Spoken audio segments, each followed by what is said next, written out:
It has actually been so long since I filled up with regular 91 octane gas instead of E85. Like, this car gets such good gas mileage that I'm pretty sure this is the second time I filled that up during the whole quarantine, and I don't even remember how long it's been since the last time.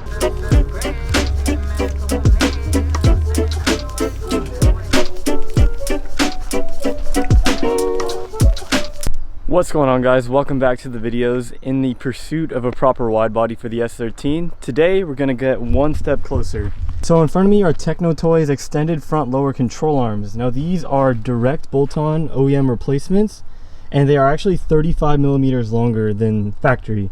The reason I went with these, other than them looking super badass, they have adjustable sway bar mounting positions. They come with ball joints already pressed in, and the bushings are already there as well, so it should be a pretty easy swap to do. So since each control arm is 35 millimeters wider than factory, we are in total going to be widening the car by 70 millimeters, but this will eliminate the need to run crazy offset wheels or spacers, so I can run something like an 18 by 9.5 up front. I need to take more final measurements once I actually have these on the car, but from my initial impressions, I think I'm going to end up running 18 by 9.5, either plus 15 or plus 22 millimeter wheel, which is super common and easy to find.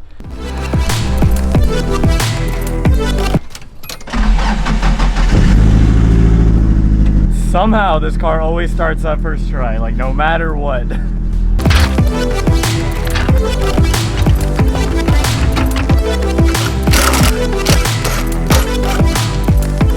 So the front control arms are pretty straightforward. To get them off, there's one 17 millimeter that connects it to the front subframe. You got two, I believe they're either 17 or 14 millimeters that hold on the front tension rods. Then you got to disconnect your sway bar, and then you got to disconnect the nut. Well, you got to take off the nut and then disconnect the ball joint from the front knuckle.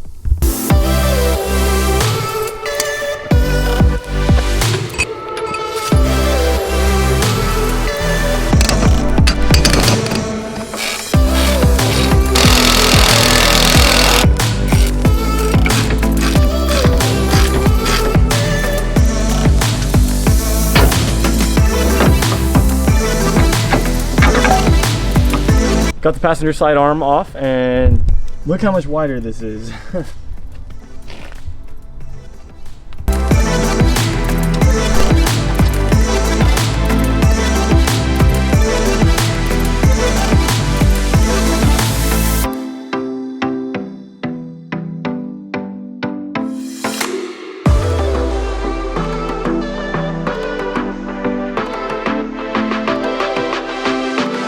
Just to show you guys, this is everything mocked up on the passenger side, and this is actually 18 by 9.5 plus 15 wheel off the Evo. So as you can see, which is not even that aggressive of a spec, it's already pushing out of the stock fenders, and right now it does have a ton of camber. I'm actually maxed out on my camber plate on my coilover right now, but I haven't played with the eccentric bolts on the knuckle yet. Getting the passenger side control arm definitely took a lot longer than I expected. Had a couple issues just getting everything to fit properly and mock up. But yeah, everything's on the passenger side now good. I'm going to do the driver's side off camera, but I just wanted to take like a minute to talk about the 240. Just to put it out there and say it bluntly, I do want more YouTube subscribers. I would love to be a big YouTuber that makes enough income to build the cars that I want to build. Putting that aside, I realistically, to pursue that goal, I should probably get rid of the Nissan, because just looking at views, the Evo videos do pretty much twice as well as the 240 videos. But I'm like really attached to this car. It is the first car that I ever bought, like by my own choice. My very first car was my great grandma's old Civic, but this is the first car that I bought when I was actually in college, and like learned everything I know about cars is pretty much due to that car.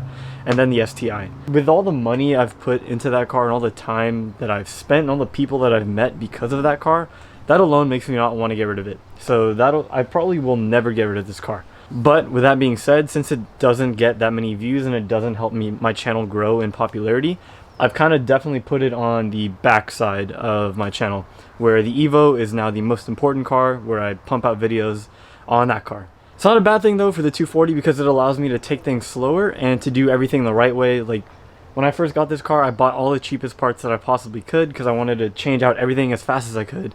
where now I'm actually getting good parts, and now that I'm out of college, I have a real job, or I had a real job before COVID.